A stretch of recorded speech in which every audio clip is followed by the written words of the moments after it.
Главная тема дня – экономический форум в Петербурге. Там выступил Путин и рассказал про невероятные успехи российской экономики. Но с ним согласны не все. Набиуллина заявила, что ресурсы исчерпаны и надо что-то думать. А единорос Макаров вообще чуть не митинг устроил. Сказал, что экономика не будет расти без честных судов и защиты права собственности. С вами Анастасия Кадетова. Эти и другие новости прямо сейчас обсудим. В Петербурге завершился Международный экономический форум. Сегодня там выступал Путин и наговорил много общих слов за все хорошее. Зарплаты должны расти, экономика развиваться, а деловой климат становиться более привлекательным. Послушайте.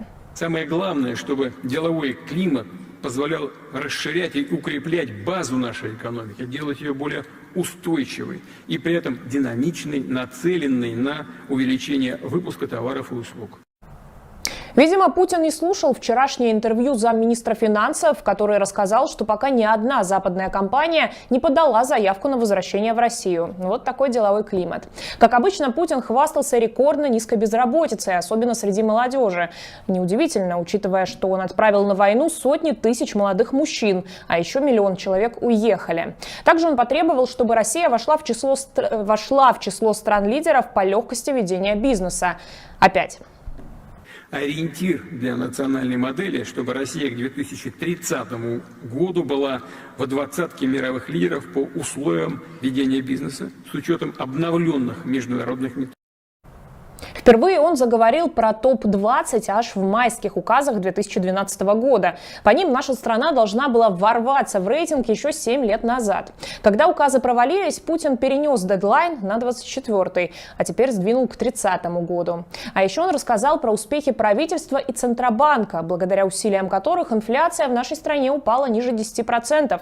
Путин рассказал об этом как о невероятном достижении. Но вообще-то 10% – это очень высокая инфляция. Для сравнения, в ЕС в прошлом году годовая инфляция была около 3%, и это все еще очень много. При этом реальный показатель в России гораздо выше официального. А что касается роста цен, то по данным проекта «Цены сегодня» в 2024 году продукты подорожали в среднем на 22% и продолжили стремительно дорожать в 2025. Интересно, что даже собственные путинские экономисты на этом форуме говорили прямо противоположные ему вещи. Например, Эльвира Набиуллина заявила, что ресурсы для роста исчерпаны. Речь идет о рабочей силе, производственных мощностях, запасах денег в банках и фонде национального благосостояния. Этих запасов почти не осталось, и стране нужна новая модель экономики. А вот депутат-единорос, глава бюджетного, комитета Госдумы Андрей Макаров рассуждает, что экономика не может развиваться без нормальных судов и защиты права собственности. А вот когда бизнес уже не говорит как о главной проблеме инвестиционный климат и отсутствие институтов, а институты – это на самом деле возможность в случае, если твое право нарушено, пойти в суд и ждать, что это будет справедливое решение, независимо от того, к кому ты обращаешься в суд, с кем ты споришь. Он там еще долго рассуждал, что собравшиеся говорят про экономическую политику, но не называют слона в комнате. И сам его тоже не назвал. Но я ему помогу. Слон в комнате – это путинская коррумпированная система. Война, которая сжирает миллиарды рублей, и сотни тысяч людей. Это бесправие и репрессии против собственных граждан.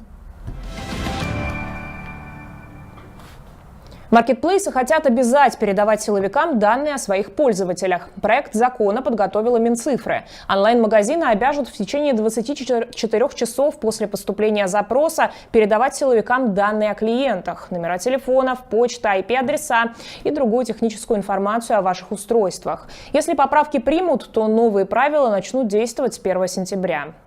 Жители Новокузнецка перекрыли дорогу и заблокировали технику, которая уничтожала сквер в центре города.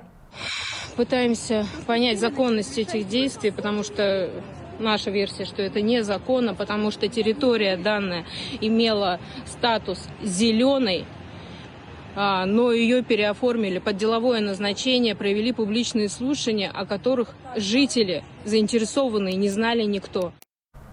Когда на сход вышли несколько десятков жителей, рабочие уже спилили около 10 деревьев.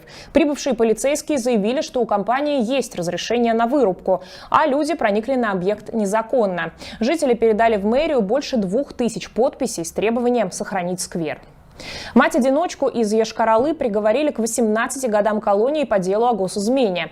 Вере Сидоркиной 48 лет. По версии обвинения, в 23 году она хотела присоединиться к легиону «Свобода России» и стать медицинским или хозяйственным работником. Также в деле фигурируют спутниковые снимки какого-то военного объекта, который она якобы передала Украине. Вероятно, речь может идти о Марийском машиностроительном заводе, где она работала водителем до 2019 года. То есть, очевидно, не могла обладать какой-то секретной информацией или уникальными снимками со спутника. В апреле прошлого года ее задержали, а теперь дали такой чудовищный срок ни за что. У Веры много долгов по кредитам и за коммунальные услуги. Женщина одна воспитывала 10-летнюю дочь. Что теперь будет с девочкой, неизвестно. Россия и Украина провели новый обмен военнопленными, уже 6-й по счету после договоренности сторон в Стамбуле. Российских солдат, как и в предыдущие разы, уже привезли на автобусах в Беларусь.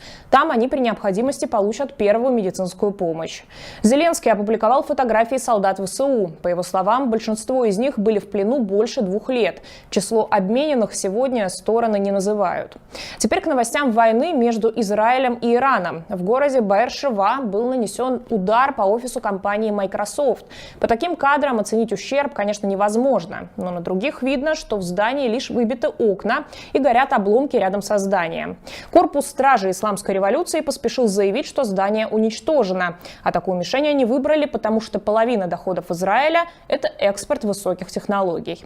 Данные о пострадавших разнятся. Медицинские службы Израиля заявили, что при ударе были ранены 5 человек. По другой информации, их число может достигать 35.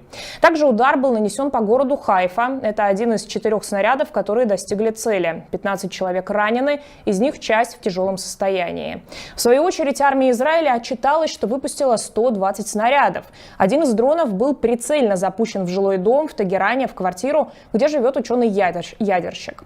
Но главными мишенями стали ядерный исследовательский центр Ирана, завод ракет и десятки других военных объектов в Тегеране.